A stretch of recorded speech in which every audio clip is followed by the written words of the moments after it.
Mereka yazkurunallaha katsiran, mengingat Allah terus menerus ya. Dan mereka ini menerima petunjuk yang dibawa oleh para kurir Allah, para nabi dan para rasul dari zaman ke zaman, dari negeri ke negeri. Dan mereka yang menerima petunjuk Allah lewat para nabi dan rasul ini dijuluki al-mu'minun, orang-orang beriman. Yang mana kalau mereka berhimpun, mereka disebut Hizbullah, pasukan Allah atau partai Allah atau golongan Allah.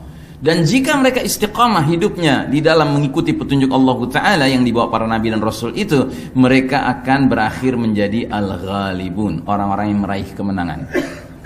Dan kemenangan yang mereka alami yang sudah pasti di akhirat.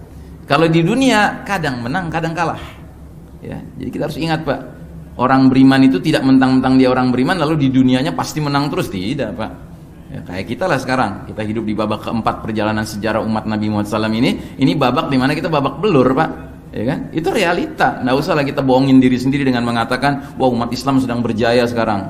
Jaya apanya? Yang berjaya orang kafir sekarang, al-Yahud wan Nasara, mereka yang sedang mimpin dunia hari ini. Tapi ini bukan berarti kita tidak akan jadi al-ghalibun. InsyaAllah kita akan jadi al-ghalibun kalau kita tetap istiqamah di atas siratal mustaqim secara murni, tanpa dicampur dengan jalan-jalan lain. Sekalipun tidak populer pilihan jalan yang kita tempuh di zaman yang sedang babak belur ini, tapi inilah yang akan menjamin kita di akhiratnya dakhalal jannah, masuk ke dalam jannah. Sebaliknya, ashabus shimal, kelompok kiri.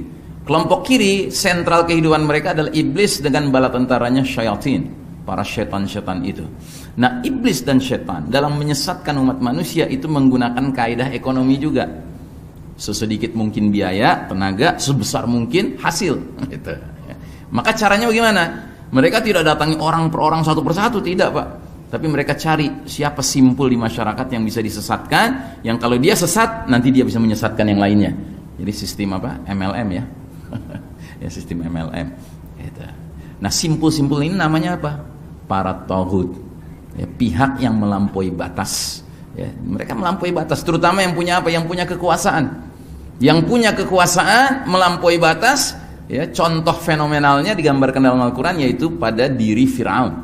Innahu tagha, kata Al-Quranul Karim, kata surat An-Naziat, sesungguhnya Fir'aun itu melampaui batas. Makanya Fir'aun ini prototipe taghut yang paling sempurna ya, dimana dia bukan saja melampaui batas, meninggalkan Allah Ta'ala, meninggalkan hukum Allah di dalam penerapan sistem hukumnya, tetapi bahkan dia sampai mengklaim dirinya lah Tuhan. Ana rabbukumul a'la ya. Itu contoh taghut yang paling ideal gitu loh ya. Nah taghut-taghut lain pada dasarnya sama, walaupun nggak sampai mengucapkan kalimat ana rabbukum, tapi intinya sama. Ketika mereka apa? Ketika mereka punya otoritas kekuasaan, tidak mau mengakui otoritas kekuasaan pemilik jagat raya ini. Ketika mereka tidak mau mengakui Allah sebagai Malikin Nas, rajanya manusia, yang berarti apa? Hukum Allah harus ditegakkan. Pada hakikatnya mereka taghut. Karena apa? Karena mereka merasa lebih cerdas daripada Allah, sehingga menerapkan hukum yang bukan hukum Allah di dalam lingkungan yang dia pimpin, yang sedang dia punya otoritas atasnya. Nah, jadi para tawaghit ini sepanjang zaman menjadi penghalang utama dakwah para dai dan para nabi bahkan. Ya. Nah, jadi para tawaghut ini puncaknya terakhir nanti akan muncul tawaghut yang julukannya Ad-Dajjal. Ya, Dajjal itu merupakan biang keroknya al-a'immah al-mudillin, para pemimpin yang menyesatkan ya. Sebab Dajjal akan memperlihatkan surganya seolah-olah nikmat, padahal itu nerakanya Allah Ta'ala. Dajjal akan memperlihatkan nerakanya yang seolah-olah mengerikan, padahal itu adalah pintu menuju surganya Allah Ta'ala ya. Nah jadi mereka yang mengikuti para tawaghit, para tawaghut ini, Dajjal ini siapa? 3 kelompok, al-musyrikun, al-kafirun, wal-munafiqun ya, orang-orang musyrik, orang-orang kafir, dan orang-orang munafik. Dan bila mereka berhimpun dalam satu himpunan, namanya Hizbus Syaitan, partai syaitan. Nah orang-orang Hizbus Syaitan ini, jika mereka sampai akhir hayat tidak kunjung bertaubat dan pindah kapling ke kanan ya, masuk menjadi golongan al-mu'minun, niscaya mereka akan berakhir menjadi al-khasirun, golongan yang merugi. Dan meruginya terutama di akhirat yang sudah pasti. Di dunianya boleh jadi mereka menang, di dunianya boleh jadi mereka senang, tetapi Sesungguhnya ketika mereka hidup di dunia tanpa mengikuti petunjuk Allah Ta'ala, tanpa mau menegakkan hukum Allah Ta'ala, pada hakikatnya mereka akan menuju kampung halaman yang sama dengan kampung halaman sentral kehidupan mereka. Kampung halaman iblis, kampung halaman syaitan, yaitu an-nar, dakhalan nar.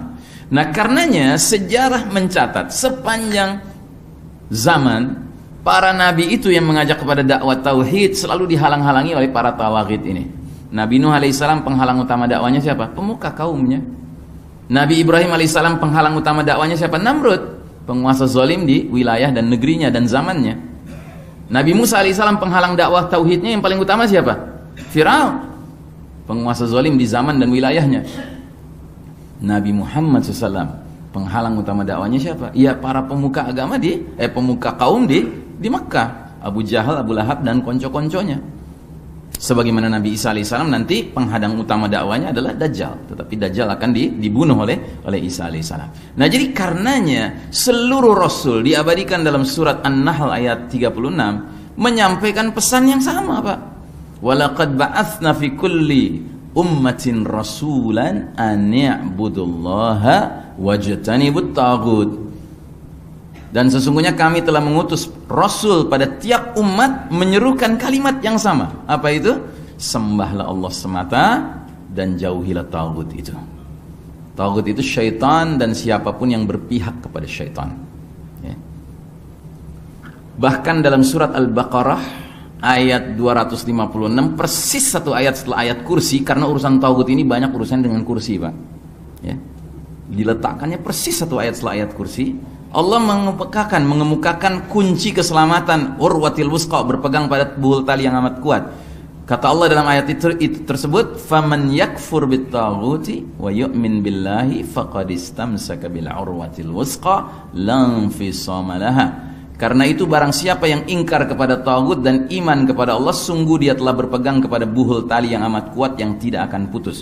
Sahabat Ibnu Abbas radhiyallahu anhuma, ahli tafsirnya para sahabat, ditanya tentang urwatil wusqa, buhul tali yang amat kuat, dia mengatakan itu maknanya adalah kalimat tauhid, kalimat la ilaha illallah. Jadi kalau orang mau dikatakan berpegang teguh kepada kalimat la ilaha illallah, dia harus punya dua pilar dalam keyakinannya. Apa itu? Mengkufuri taghut dan mengimani Allah Subhanahu wa taala. Tidak bisa dikatakan berpegang pada tauhid kalau dia mengimani Allah, mengimani taghut. Nggak mungkin itu, ya, nggak mungkin. Kenapa? Allah dengan taghut nggak pernah ketemu, gitulah. Baik, mari kita akhiri majelis ini dengan mengharap keberkahan dari Allah Ta'ala. Kita tutup dengan doa kifaratul majlis. Subhanakallahumma wa bihamdika asyhadu an la ilaha illa anta astaghfiruka wa atubu ilaik. Walhamdulillahi rabbil alamin. Wassalamualaikum warahmatullahi wabarakatuh.